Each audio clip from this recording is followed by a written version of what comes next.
Okay, so imagine this. A massive hurricane, let's call it Francine, just rips through New Orleans. The winds are finally gone, but the city is just plunged into darkness. We're talking about 500,000 people with no power, and for a lot of them, this isn't just an inconvenience. It's literally a life-or-death situation. And this is where it gets really personal. This is Ronald Bailey. He needs a machine to breathe at night. So when that power goes out, the clock starts ticking, loud. He and his wife, Vera Lee, are suddenly in this frantic race against time, just trying to find somewhere, anywhere, to charge his machine. And this isn't some made-up story, you know? This is the real human cost when our fragile power grid collides with one of these supercharged storms. So it makes you ask, right? How do we stop this from happening?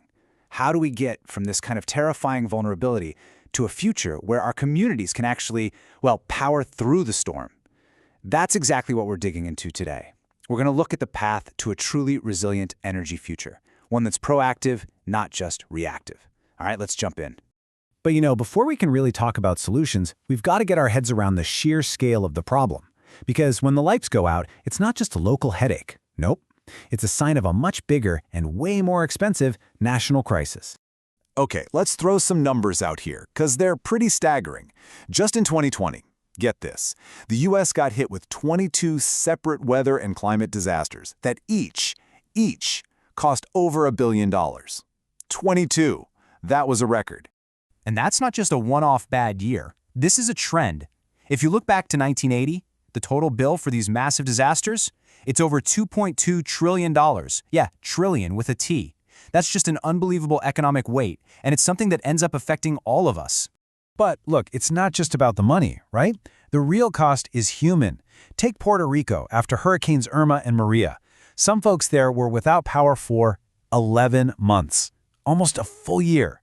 Can you even wrap your head around that? An entire year with your life just turned upside down, businesses shuttered, hospitals struggling. It's just devastating. So the main takeaway here is pretty clear. This isn't just a string of bad luck. It's a pattern, and it's getting worse. Our power grid, the way it's set up, is old, it's vulnerable, and this is all happening at the exact same time that storms are getting stronger and more frequent. It's a systemic problem, plain and simple. Okay, so what if the answer isn't just building a bigger, beefier grid? What if it's about building thousands of smaller, smarter ones? Well, back in New Orleans, a really cool idea is starting to take hold that does exactly that. They're called community power lighthouses, and they're meant to be, quite literally, beacons of hope in the storm. So what's the tech behind these lighthouses? It's something called a solar plus battery storage microgrid. Sounds complicated, but the idea is actually super simple and really powerful. You've got a local system that makes its own electricity from solar panels, stores that power in big batteries, and then uses it whenever it's needed. And here's the magic part. During a blackout, it can just unplug from the main grid and run all by itself. It becomes its own little island of power in a sea of darkness. And this all comes full circle, right back to Ronald Bailey. Because this place, the Grace United Methodist Church, this is exactly where he and his wife ended up, charging his breathing machine. See, by putting in solar panels and batteries, this church became one of those community lighthouses. It turned into a hub. It wasn't just providing power. It had water, shelter. It was a place for people to come together and help each other out when everything else had failed. But here's what's so brilliant about this. These microgrids, they're not just some emergency insurance policy you hope you never have to use. No, they deliver value every single day. For starters, they cut pollution because they're using clean solar instead of fossil fuels. They also help lower the building's electricity bills all year long. Plus, they create local jobs for people who install and maintain them. And this is a big one. Unlike those noisy diesel generators, they don't rely on fuel deliveries that can get cut off in a crisis. Okay, so a single church becoming a beacon for its community? That is awesome. But it begs the question, can this thing scale up? I mean, can you take this whole idea of local, independent power and apply it to, say, an entire country? Well, let's take a look at a nation that's giving it a serious shot. Let's talk about Barbados. Now, this is an island nation, so you can imagine it's super vulnerable to hurricanes. Plus, it's at the mercy of unpredictable global fuel prices. So what have they done? They've set one of the most ambitious goals I've ever heard of, to be 100% fossil fuel free by 2030.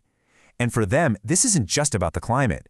It's about their economic survival. It's about national security. And this isn't just talk. They've got a real plan. What you're seeing here is their roadmap for just the first 5 years. They're looking to add almost 300 megawatts of new clean energy.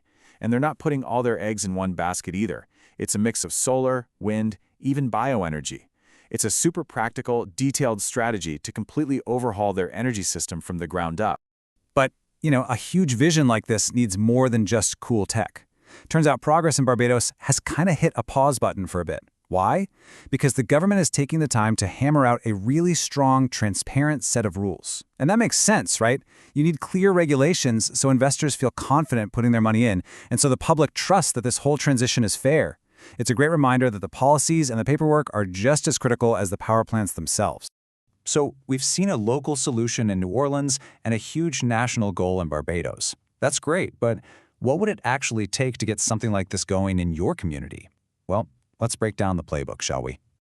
Okay, so some researchers have boiled it down to 5 key things you need to get the green light. First, a well-positioned hub. You need a place that's already a trusted, accessible spot, like a church or a community center. Second, the money's gotta make sense. If electricity is already expensive where you are, the savings from solar look a lot better. Third, and this is a big one, energy efficiency first. The less power your building uses, the smaller and cheaper the solar and battery system needs to be. Simple. Fourth, getting that battery size just right. It's got to be big enough for what you absolutely need, but not so big that it breaks the bank. And finally, number 5, funding. You need to be able to tap into federal, state, or even utility grants and tax credits. If you can get those 5 things to line up, you've got a project that's a total win-win right from the start. So let's just pull all of this together for a second. We started this whole story with the desperate, immediate need to power one single breathing machine in New Orleans. And from there, we zoomed out to see an entire island nation completely rethinking its energy future. The main point here is that this isn't some futuristic dream. The road to a cleaner, more resilient power system, it's being built as we speak. One solar panel, one community lighthouse, one bold national plan at a time. And in the end, building this kind of resilience, it's about so much more than just hunkering down and surviving the next storm. It's a proactive choice. It's about fundamentally redesigning our future to be more fair, more sustainable, and a whole lot more secure. We have the technology. We have the playbook.